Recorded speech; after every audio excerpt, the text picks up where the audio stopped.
की, कृष्ण कन्हैया लाल की जय हो। हमारे मध्य में हमारे ऐना फैल से हमारी बुआ जी एवं हमारे मनीष भैया जी आए हैं, जिनके द्वारा उनके पालिका नगर में भी श्रीमद् भागवत की दिव्य कथा हुई और उन्होंने ही एक बार पिताजी महाराज की श्रीमद् भागवत की कथा शीतला माता मंदिर पे भी करवाई। ऐसा उनका प्रेम भाव रहता है।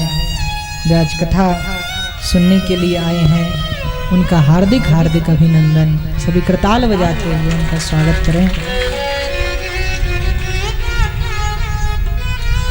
तो इस प्रकार से अजामिल पंडित जी के ग्राम में वो संत लोग आ रहे थे, श्री धाम वृंदावन की ओर जा रहे थे। रात्रिकालीन समय हो चुका था, तो रात्रिकालीन समय हो चुका, अजामिल का ग्राम आया।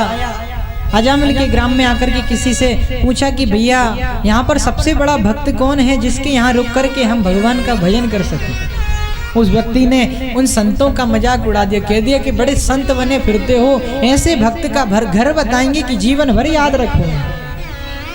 बोले महाराज जी हमारे यहाँ तो सबसे बड़ा भक्त अजामिल ही है, आप उसी के घर चले जाइए।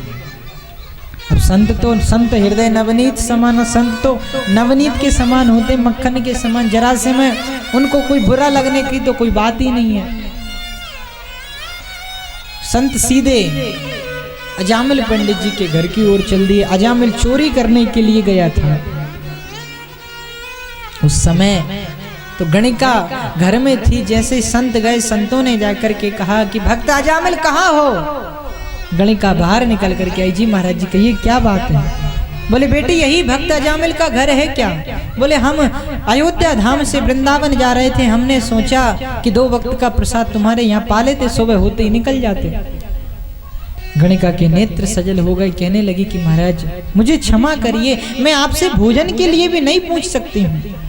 अरे मेरे पतिदेव कोई बहुत बड़े भक्त नहीं हैं, हमारे संपूर्ण नगर के सबसे बड़े डाकू हैं।